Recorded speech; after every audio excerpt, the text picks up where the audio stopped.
최근 이란이 한국을 미국의 종이라 부르더니 한국과 단교한다는 충격적인 발표를 했습니다. 단순히 발표뿐만 아니라 실제로 한국에 대충격을 주기 위해 너무나도 끔찍한 일을 무려 4번이나 저질렀는데요. 이에 제대로 열받은 한국, 이란을 한방에 초토화시킬 엄청난 한방을 공개했는데 대반전이 일어났습니다. 한국이 이란을 손도 대기 전에 이 전 세계가 발칵 뒤집힐 만한 엄청난 일이 일어났는데요. 한국이 움직이기도 전에 이란이 한국에 무릎을 꿇고 지금껏 했던 모든 조치들을 취소하겠다며 용서를 구하고 있는데 지금부터 이 놀라운 내용 최고 수익률에서 여러분들에게 전해드리겠습니다.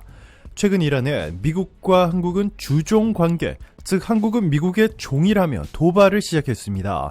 그러면서 한국과 완전히 무역을 끊어버리는 이 단교까지 언급했는데요. 한국의 석유 공급을 중단시켜 큰 충격을 주겠다는 것입니다.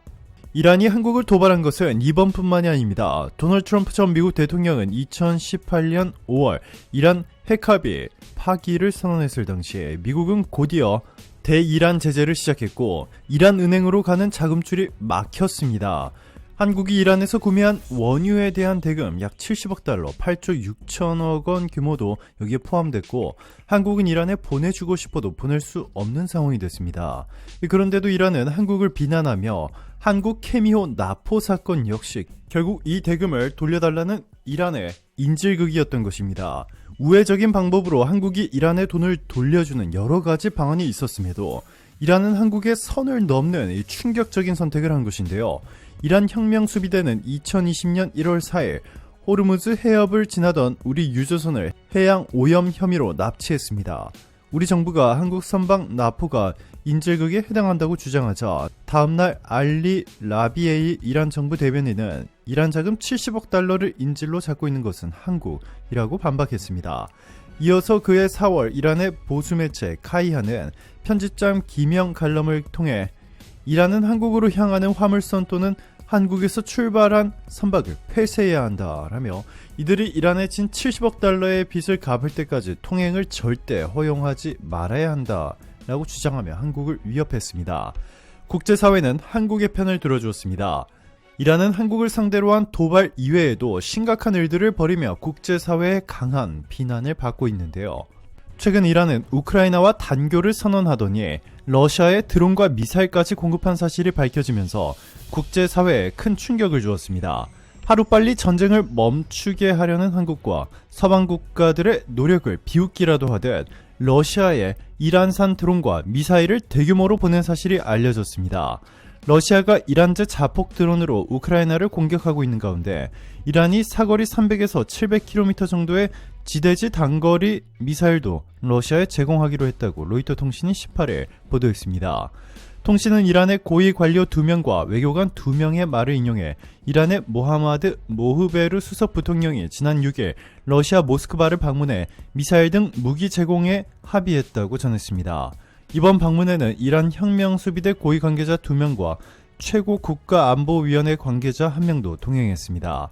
한 이란 외교관은 통신에 러시아가 드론 추가 공급과 함께 정밀도가 개선된 탄도미사일을 요청했다. 특히 파테 미사일과 졸파가르 미사일을 원했다라고 밝혔습니다.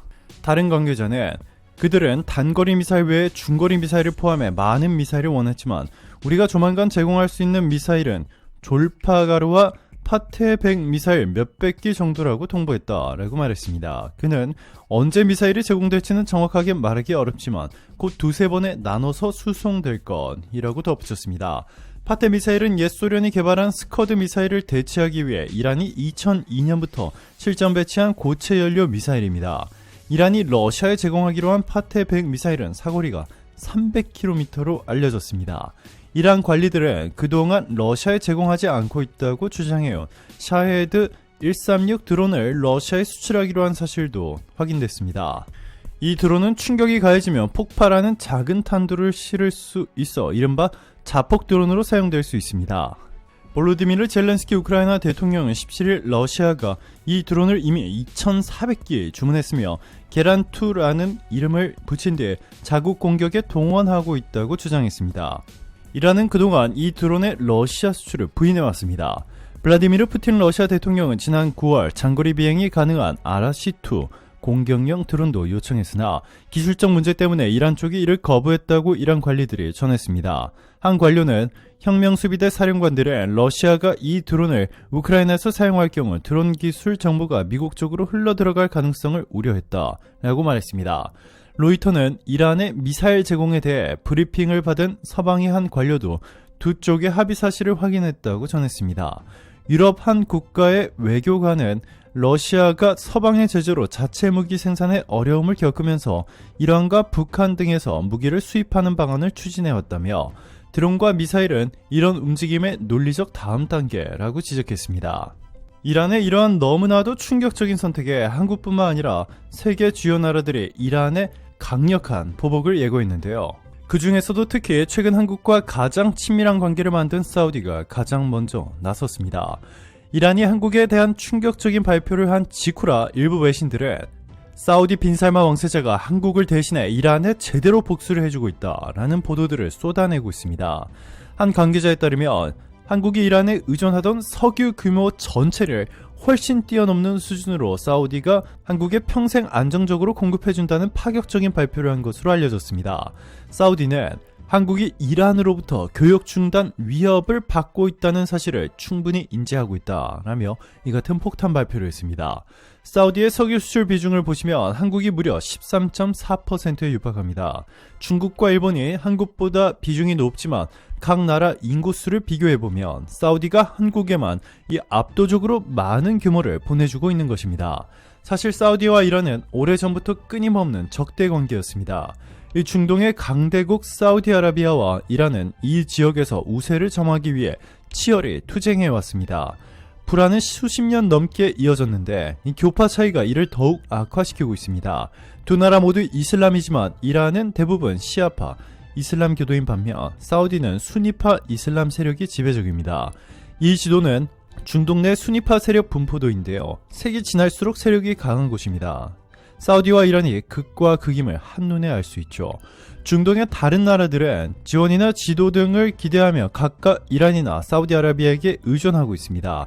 역사적으로 군주국이자 이슬람의 발상지인 사우디아라비아는 스스로를 이슬람의 지도자 국가라고 생각합니다.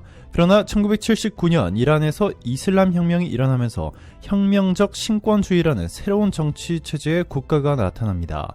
이란은 자국 국경을 넘어 이런 국가 형태를 퍼뜨려야 한다는 분명한 목표의식을 지니고 있었습니다. 특히 지난 15년 동안 사우디와 이란의 갈등은 일련의 사건을 겪으면서 더욱 첨예해졌습니다. 현재 이란은 초비상이 걸렸습니다. 사우디가 한국에 이란이 수출하던 못까지 모두 공급해주면서 이란산 석유 가격이 급락해버렸습니다. 이란은 가장 중요한 고객 한 명을 잃은 셈이나 마찬가지죠. 이뿐만 아니라 사우디와의 관계가 최악으로 치닫던 미국마저 사우디 한국 연합과 손을 잡고 이란을 공동의 적으로 지정하면서 이란은 더 이상 버틸 힘조차 없어져 버리게 됐습니다. 사상 최악이라는 평가가 나올 정도로 악화됐던 미국과 중동의 맹주 이 사우디아라비아의 관계가 해빙기에 들어간 것으로 전해졌습니다. 월스트리트저널은 현지 시간 5일 조 바이든 행정부 관계자들을 인용해 미국과 사우디의 외교적 갈등이 해소됐다고 보도했습니다. 이 전통적 동맹 관계를 위협할 정도로 고조됐던 긴장이 해소된 결정적인 계기는 이 공동의 적으로 꼽히는 이란 때문이라는 설명입니다. 양국은 지난해 11월 이란이 대규모 시위 등 혼란스러운 국내 상황으로 악화한 여론을 반전시키기 위해 이 사우디를 공격할 준비를 하고 있다는 정보를 입수했고, 이에 대해 미국은 이 지역의 전투기와 폭격기를 급파 이란의 공격 계획을 무산시켰습니다. 또한 비슷한 시기에 미국 정부가 사우디 반체제 언론인인 카슈끄지 피살 사건과 관련해 무함마드 빈살만 사우디 왕세자의 면책 특권을 인정한 것도 관계 회복에 도움이 됐습니다. 양국 관계의 걸림돌이었던 카슈끄지 암살 문제에 대해 바이든 행정부가 입장을 바꾸자 사우디도 한층 누그러진 모습을 보였습니다. 이 파이살 빈 파르한 알사우드 사우디 외교장관은 지난달 기자회견에서 미국과의 관계에 대해 안보와 정치 분야에서 미국과 아주 강력한 관계를 유지할 것이라고 천명하기도 했습니다. 이란은 최근까지도 한국에 대한 도발 수준을 높이고 있습니다. 이란 외무부 대변인이 삼성과 LG 간판 철거라는 설명을 달아 올린 사진은 너무나도 충격적인데요.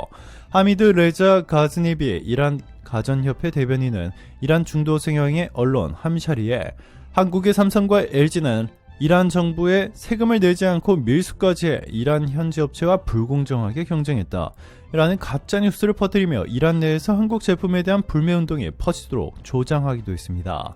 사실 이미 이란이 한국과 단교를 무기로 위협하고 있는 것은 아무런 실질적 위협도 되지 못하고 있습니다.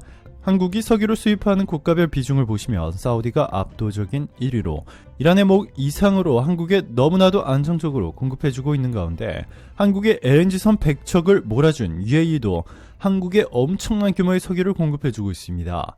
이란은 보이지도 않을 정도로 비중이 작고 이마저도 없어져도 아무런 타격조차 없습니다. 이렇게 한국은 아무런 타격도 받고 있지 않는데 이 무모한 도발로 도대체 얼마나 더 스스로 망가져야 이란이 한국에 대한 도발을 멈출지 한번 지켜봐야겠습니다. 오늘도 감사합니다. 세계 최고로 멋진 하루 보내시길 바랄게요.